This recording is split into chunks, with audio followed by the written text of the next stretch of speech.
Hey there. Good morning. This is Ramallah, West Bank, Palestine. I just got a bunch of peace symbols from all the guys in that white truck there, so hopefully that was a good sign. But I came over here to visit a building which might be this one, a historic building, which I was going to tell you what it was, and then my phone service isn't working at the moment and I have no internet connection, so I guess that might be a historical building there. So a quick recap of my situation here. This is my third full day in the West Bank. Traveled by taxi from Jerusalem to Bethlehem. Spent 2 nights there. Really enjoyed it. Amazing experience and city there, with, of course, lots of historical sites, in particular related to the stories in the Bible. Birthplace of Jesus. And then the next day, yesterday, after spending 2 nights in Bethlehem and 1 day there exploring around, then the next day, yesterday, got another taxi to Ramallah here, visiting the Herodium, the city built by King Herod. Now, I'm actually not sure which Herod built that city, because one of the things that I learned in the course of posting the video was that there were 2 Herods. I am not a biblical scholar by any means. So there was King Herod the Great, who died in 4 BC, and is the King Herod referred to in the Bible as perpetrating the massacre of the innocents, in which he apparently ordered the killing of all male children 2 years and younger, because of the prophecy of a king who would take over, succeeding him, and he wanted to stop that from happening. And so he orders the killing of all of the male children in and around Bethlehem. And then, of course, as the story goes, then Jesus and Mary and Joseph flee to Egypt to escape that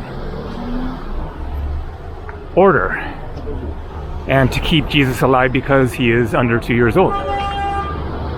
Apparently there is historical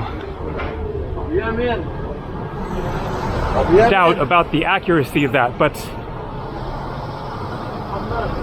it may have not actually occurred. But King Herod, of course, was a real king. And then when he died in 4 BC, his son took over, Herod Antipas, and he then ruled for more than 40 years through the life of Jesus, and he is the King Herod referred to as the one who was to some extent responsible for the deaths of John the Baptist and Jesus. Now, I just remembered that the city Herodium was in fact built by the first King Herod, Herod the Great, because on one of the signs it mentioned his dying in 4 BC, and that was what prompted me to talk about the fact that the timeline doesn't add up as far as 4 BC, if Jesus was supposedly born 1 AD, that is what our calendar is based on, then that doesn't work because there has to be an overlap between the life of King Herod and Jesus. Likely it is because Jesus was actually born before 1 AD, around maybe 4 BC. Anyways, point being, I visited Herodium and it was absolutely incredible. Then we journeyed next to Jericho, which was also really amazing. The ruins are not in nearly as good of condition as the Herodium one, so I highly recommend making sure to stop at Herodium. And then from there we just drove here to Ramallah, and I had a hotel room reserved for 2 nights last night and then tonight. Not sure what I'm doing tomorrow, but I have a little problem. As I mentioned at the end of my last video, when we arrived in Ramallah here yesterday afternoon, I needed to pay my taxi driver and I didn't have enough cash in shekels. So we stopped at 3 different ATMs and none of them worked for me. So I ended up paying him in US dollars, since I had about $240 US or so on me. So I used up 200 of that, which means that I now have only 40 something US left, and I forget exactly, but around like 300 shekels, which is less than $100. And then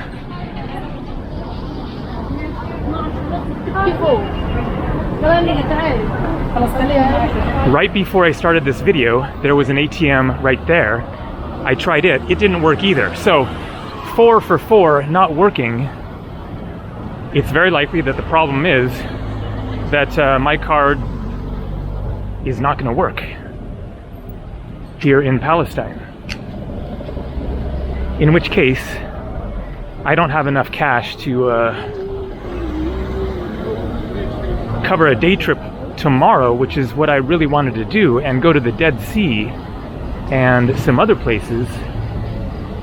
Okay, we got the Ramallah sign.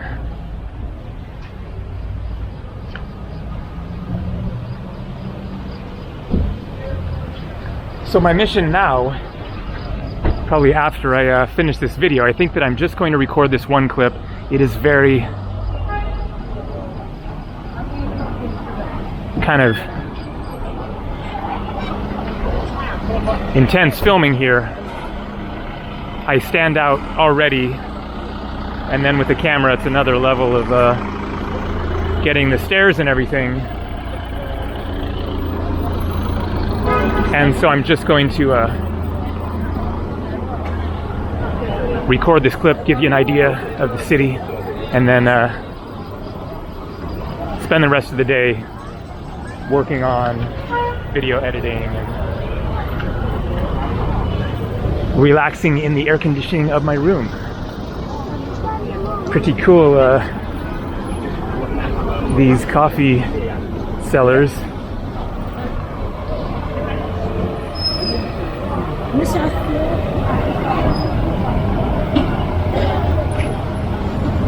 So, honest truth, I was thinking I wouldn't record a video here. That was my general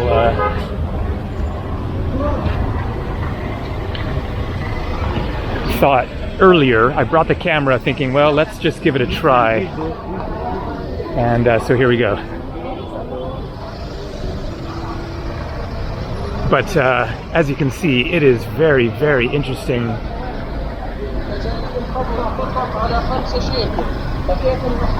And it's a little bit mellower than yesterday afternoon when I arrived around like 3 o'clock or so. the streets were even more packed. But there is a notable difference between Ramallah and Bethlehem, where I was before. Because Bethlehem is, of course, a popular tourist destination, especially for Christians. It is quite close to Jerusalem, and so lots of people are going there for day tours.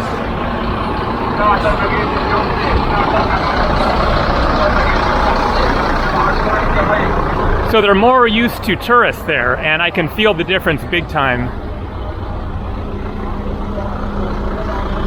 I basically haven't really seen anybody since I arrived yesterday that stands out as obviously being, you know, a foreign tourist type of person. I'm sure there are some around, but you're really not seeing obvious tourists walking around or hearing English or obviously Hebrew or French or German or whatever. You know, it is much more just Palestinian Arabs. Oh wow, we have an amazing looking market. Ooh, is this where I was yesterday? I'm not sure.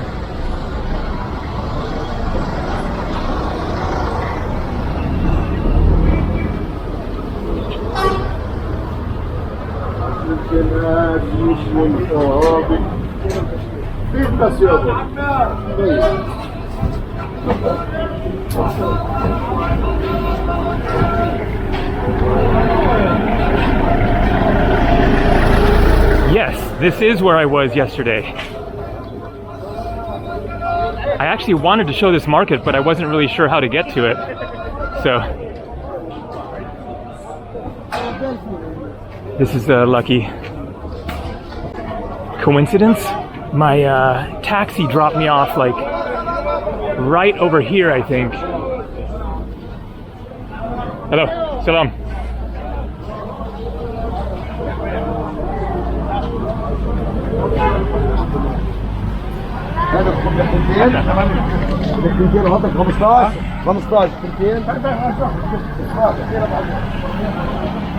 So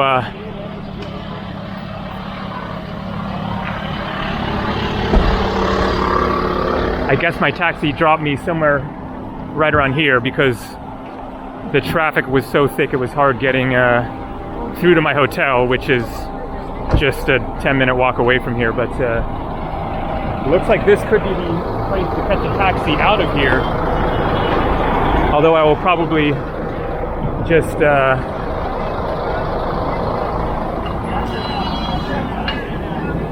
have one arranged at my hotel or call Yusuf, but trying to meet him somewhere here would be kind of problematic. Or catch a bus back to Jerusalem if that is what I do. But I need to solve the ATM problem today, or I have no choice but to go back to Jerusalem tomorrow. I'm not even sure if I would necessarily have enough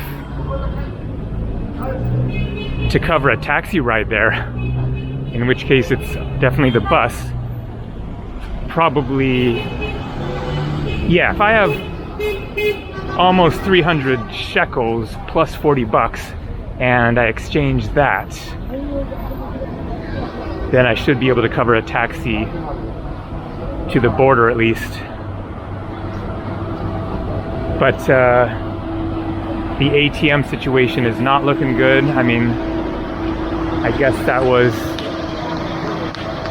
a mistake on my part to not bring more cash. But as I showed in my previous videos, I really didn't know what I was doing, if I was even going to get into the West Bank or how long I would stay or anything. So it is what it is, and now I have to figure it out. But I am happy that at least we managed to do this little walking tour. Got a good little cross section of the sort of back streets and the city center area, some markets, gas stations. So there you go, Ramallah, West Bank, Palestine. Now, time for me to figure out some stuff. So hopefully I can make the day tour happen tomorrow. Of course, swimming in the Dead Sea is an ultimate experience, and I would love to make that happen. But we shall see how it all works out. Okay, that's it for now. See ya.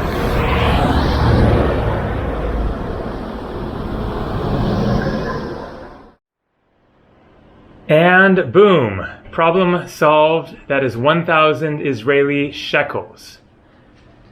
So, it is now 4:30 in the afternoon. A number of hours later, I edited my latest video. I will explain what happened there. So I had several potential solutions in mind for how to deal with this situation. One of the reasons why I am not always like 100% prepared for everything, which you can't be when you're traveling around the world, especially long term and to kind of more extreme places. But one of the reasons is that I like to prepare to a certain extent, and then beyond that, figure it out when I run into the various problems that I might run into. Spending your time researching every possible problem involves a lot of time on the computer.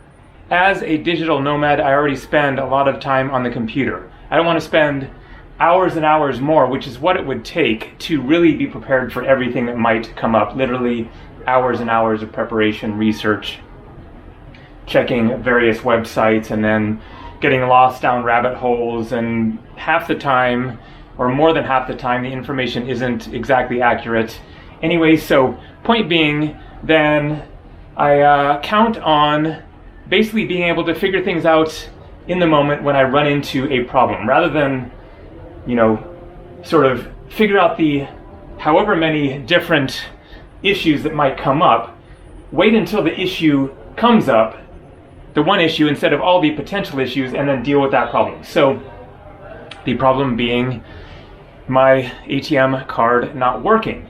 After the last clip, walking through the city streets there, I tried 2 more ATMs with my debit card, and they did not work. That was 6 for 6, and so at that point it was obvious this is just not going to work at all. Perhaps I could have called my bank and gotten something unlocked. That was probably the issue, was a security issue being in Palestine. And so that was one potential resolution to this, was calling my Wells Fargo bank back in the US and telling them, yes, it's me trying to withdraw money, and then maybe that would have solved it. But maybe I just can't withdraw money with that debit card in Palestine. That is certainly a possibility. Now, one other potential resolution that I was thinking of is that I could go to the front desk of my hotel here and ask them about booking a taxi, and then try to pay for it with a credit card, because my credit card has worked here in Palestine. I don't know if they would necessarily be able to pay for a taxi all day. Funny, I'm talking about the front desk and now they're calling me. So that was the front desk asking if I wanted my room to be cleaned today. So another potential resolution was that I'd seen a travel office right after finishing filming the last clip, And so maybe I could go to them and book a taxi, a day tour, maybe even, you know, in a van, which would be cheaper, a you know, group tour or something like that, and then pay for it with a credit card. So those are 3 potential options: call the bank, front desk, tourist office, pay with credit card in those cases.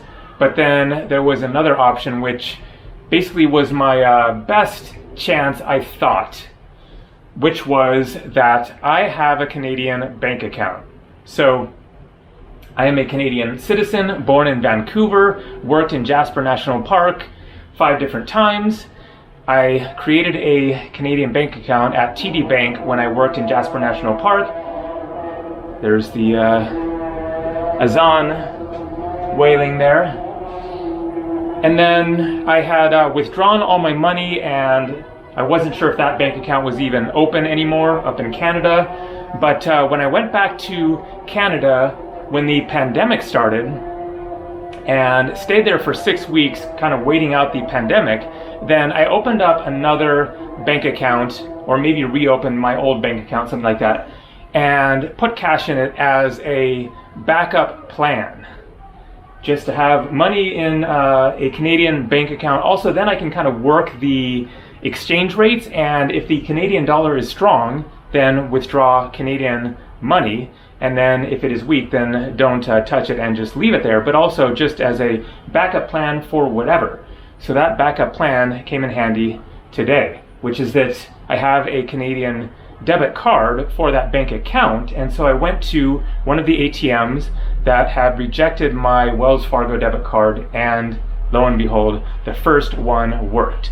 So I think that what is going on there is that Wells Fargo has a more strict security measure, and my Canadian TD bank account was looser, which has been the case a few times in the past as well, when my debit card hadn't worked and then my Canadian account worked. So there we go. That is it. That is how I got the 1,000 shekels. So that is awesome.